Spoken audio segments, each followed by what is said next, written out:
জয় শ্রী রাম।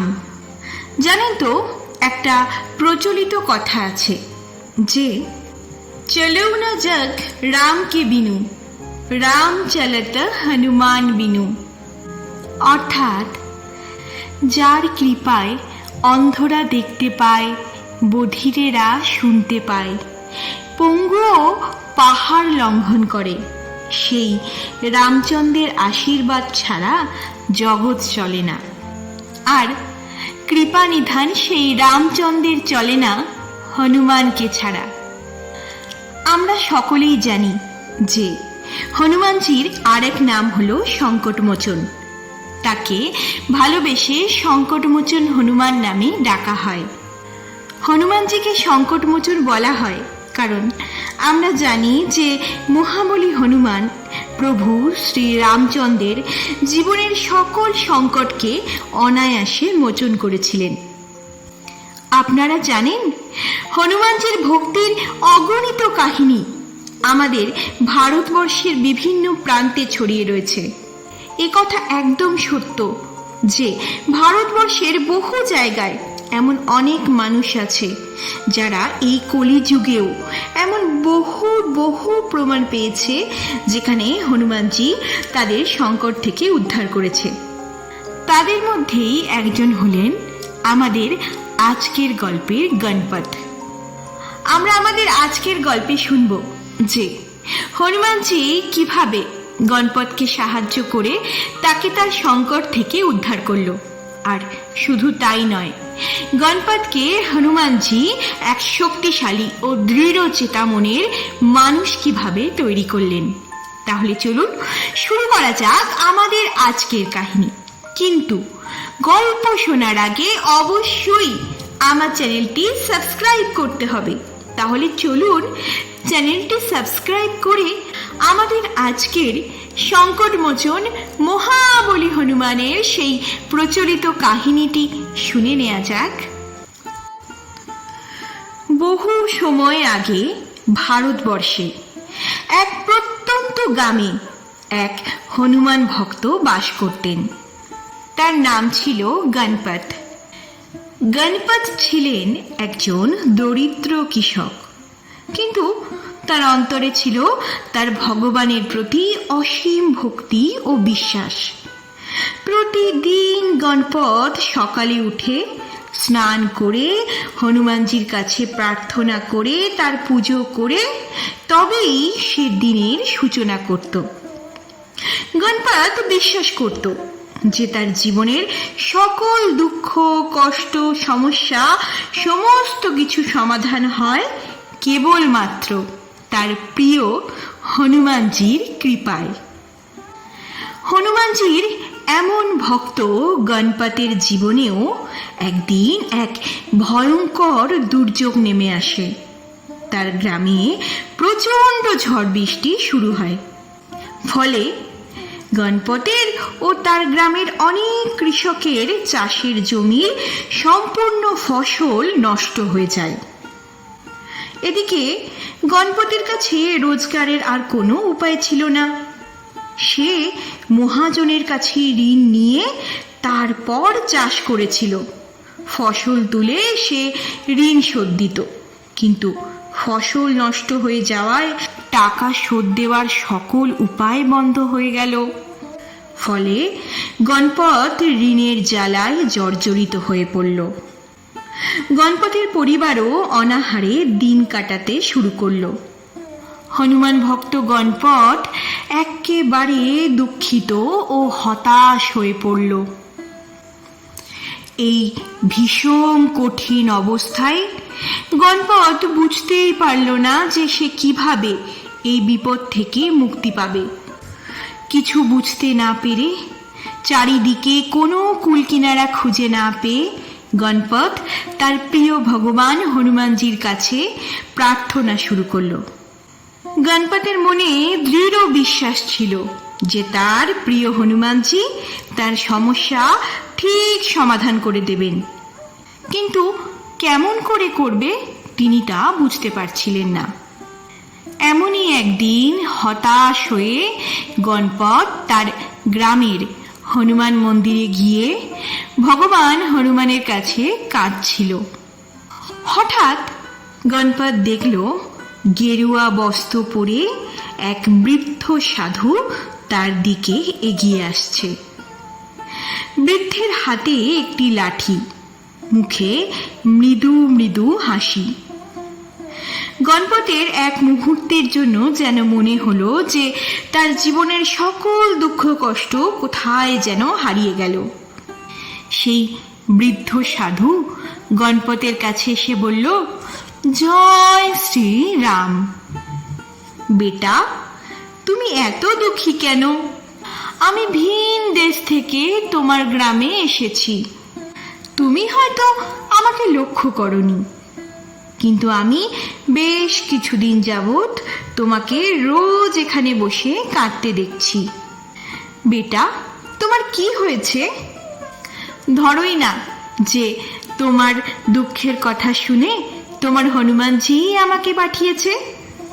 সাধুর কথা শুনে গণপতের মন একদম যেন জুড়িয়ে গেল, তার সমস্ত কষ্ট দুঃখ কমে গেল।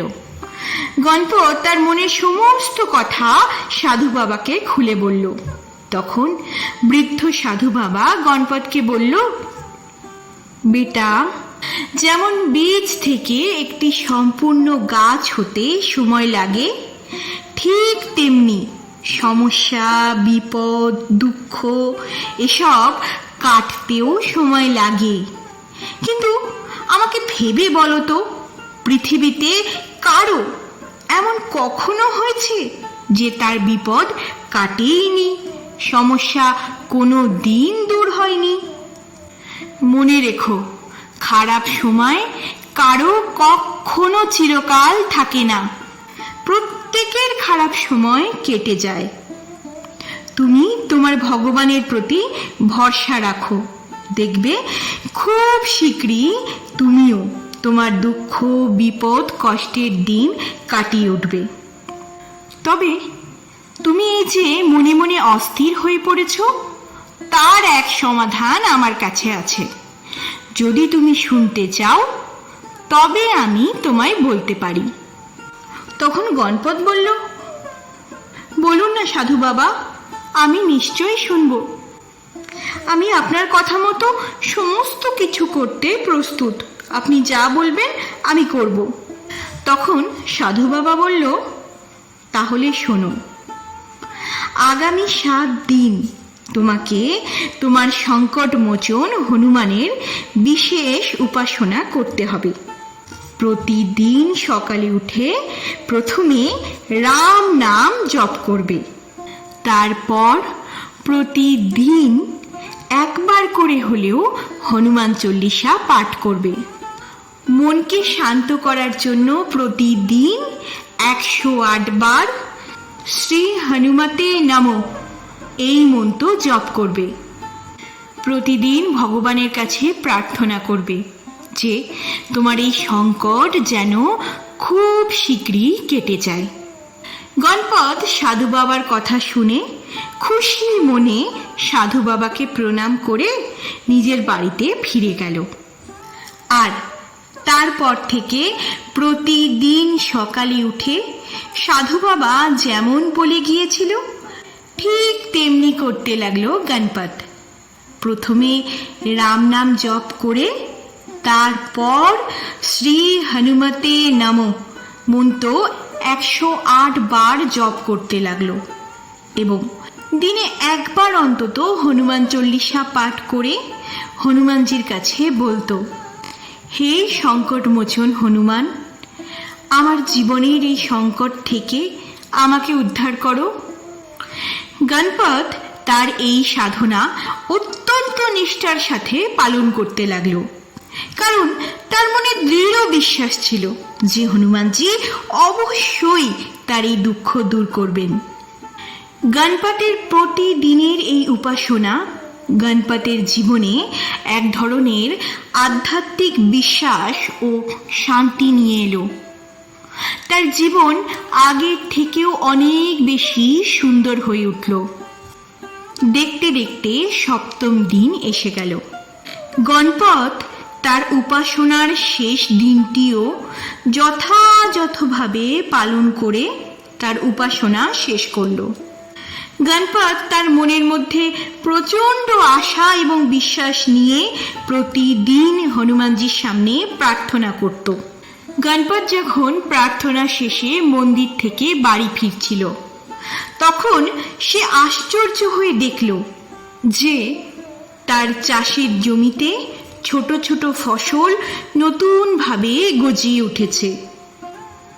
গণপত দেখল যে এই কচি কচি ফসলগুলো সবুজ, সতেজ ও স্বাস্থ্যবান। এগুলি তার আগের ফসলের থেকেও অনেক বেশি পরিপুষ্ট। গণপত বারবার মনে মনে সংকটমোচন হনুমানজিকে ধন্যবাদ দিতে লাগলো, কারণ গণপত মনে মনে বুঝে গেল যে এ এক আশ্চর্য ঘটনা, আর এই আশ্চর্য ঘটনা ঘটার পিছনে অবশ্যই আছে সংকটমোচন হনুমানজি। গণপত সেই দিন প্রতিজ্ঞা করল যে তার জীবনে এরপর থেকে যতই সংকট আসুক সে আর কোনো দিন হার মানবে না, সংকটের সামনে ভেঙে পড়বে না। সে তার জীবনের শেষ দিন পর্যন্ত হনুমানজির প্রতি ভক্তি ও বিশ্বাস ধরে রাখবে। আর এই ঘটনার কয়েকদিন পরেই গণপতের জমি ফসলে পরিপূর্ণ হয়ে গেল। গণপত এবার তার ফসলের ভালো দাম পেল। সে তাই সহজেই তার ঋণ পরিশোধ করে দিল।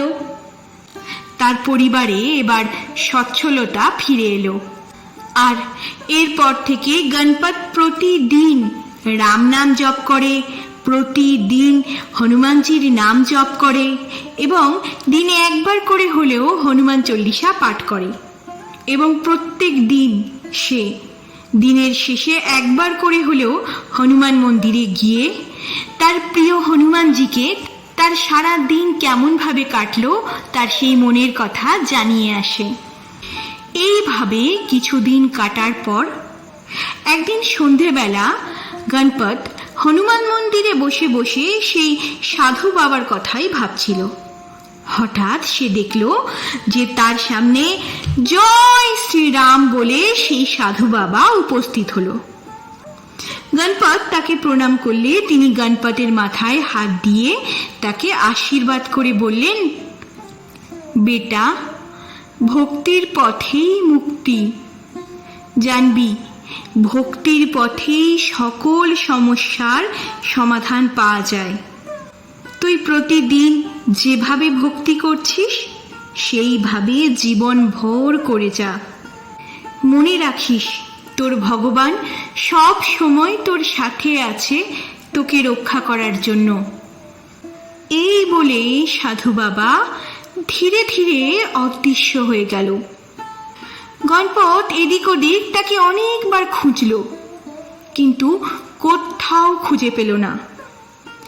এই ঘটনার পর গণপত সেইখানে কিছুক্ষণ দাঁড়িয়ে থেকে তারপর হনুমানজির মন্দিরে প্রণাম করে ধীরে ধীরে বাড়ি ফিরে এলো। আমাদের আজকের গল্পটি আপনাদের শিক্ষা দেয় যে ভক্তি এবং বিশ্বাসের শক্তি অসীম। মনে রাখবেন, যখন একজন ভক্ত ভক্তির সাথে নিষ্ঠার সাথে প্রার্থনা করে তখন ভগবান কোনো না কোনোভাবে কোনো না কোনো রূপে অবশ্যই তার ভক্তকে সাহায্য করে। ভগবান তার ভক্তের প্রতি এতটাই অনুরাগী যে তিনি তার ভক্তের কষ্টে তার পাশে দাঁড়াতে কখনোই দ্বিধা করেন না। আপনারা শুনছিলেন স্টার অডিবেল। স্টার অডিবেলে আমাদের আজকের নিবেদিত গল্প ছিল সংকটমোচন মহাবলী হনুমানের এক সুন্দর প্রচলিত কাহিনী। জানেন তো, হারিয়ে যেতে বসা ভারতের এইসব সুন্দর সুন্দর গল্পগুলি আবার নতুন রূপে নতুন ভাবে ফিরে এসেছে আপনাদের সামনে। তাই সুন্দর সুন্দর গল্প শুনতে এবং তা থেকে কিছু শিক্ষা নিতে অবশ্যই আমার চ্যানেলটি সাবস্ক্রাইব করতে হবে। তাহলে চলুন চ্যানেলটি সাবস্ক্রাইব করে আমাদের আজকের গল্পটি আপনার বন্ধু বান্ধব আত্মীয় পরিজন সকলের সাথে শেয়ার করে নিন। আর গল্পের শেষে আপনারাও আর একবার আমার সাথে বলুন, জয় শ্রীরাম, জয় রাম ভক্ত হনুমান।